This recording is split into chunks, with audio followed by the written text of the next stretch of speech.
देखो अभी question number 4 क्या है, prove that sec a minus cos a into cot a plus tan a equal to sec a plus tan a। तो यहाँ पर LHS और RHS दोनों दिया, हम लोगों को दोनों में से किसी एक को पहले सॉल्व करेंगे उसके बाद दूसरा, ये नहीं कि दोनों को एक साथ हम लोग सॉल्व करेंगे, ठीक है। तो यहाँ पर RHS जो है वो बहुत छोटा दिखाई दे रहा है LHS के कंपैरिजन में, इसलिए हम लोग पहले RHS को सॉल्व करेंगे उसके बाद LHS को। तो पहले हम लोग RHS से शुरुआत करेंगे। RHS equal to sec a into tan a। sec a का फॉर्मूला बताओ क्या होता है, 1 by cos a।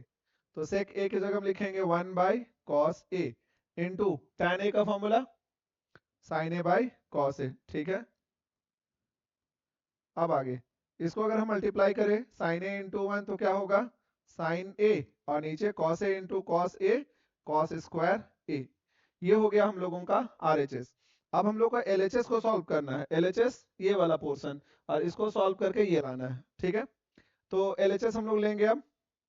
Next LHS equal to, पहले क्वेश्चन उतार लेंगे, sec a minus cos a, ये हो गया, और यहाँ पर cot a plus tan a।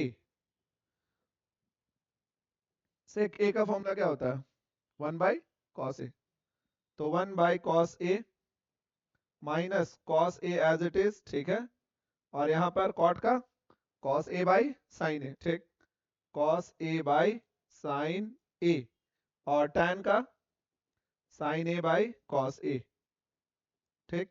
अब इसके बाद देखने से क्या लग रहा है आगे क्या करना चाहिए, हाँ ठीक है, यहाँ पर LCM, इसके नीचे कुछ नहीं है तो डिवाइडेड बाई 1, ठीक। नॉर्मल बेसिक मैथमेटिक्स हम लोग यूज करेंगे, जब भी कोई टर्म अगर फ्रैक्शन में होगा तो हम लोग उसका LCM लेते हैं। तो हम लोग इसका LCM लेंगे और इसका भी LCM लेंगे। इसका LCM कितना होगा, cos और 1 का LCM cos a, cos cos same है तो ये 1 हो जाएगा, माइनस cos से 1 से cos, cos टाइम में cos into cos, cos square a, और यहाँ पर ब्रैकेट इंटू, अब यहाँ पर sin a cos a, इसका LCM sin a into cos a, sin से sin कैंसिल, cos बचेगा, cos into cos, cos square a।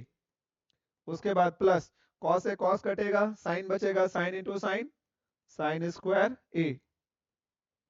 यहाँ तक क्लियर है, ठीक। अब आगे इसके बाद यहाँ पे देखो 1 माइनस कॉस स्क्वायर ए क्या होता है साइन स्क्वायर ए, ठीक है। तो यहाँ पे लिखेंगे sine square A divided by cos A को एज इट इज इनटू, अब यहाँ पर cos square A plus sine square A, इसका फॉर्मूला 1, ठीक। तो यहाँ पे 1 divided by sine A into cos A. अब ध्यान से देखो यहाँ पर एक साइन ए और एक साइन ए कट रहा है, क्या बचेगा आंसर हम लोगों का, sine A divided by cos A into cos A cos square A. अब देखो जो LHS था, सॉरी RHS, और यहाँ पे LHS दोनों सेम हो गया, हम लोग लास्ट में क्या लिखेंगे, therefore LHS equal to RHS। Clear है।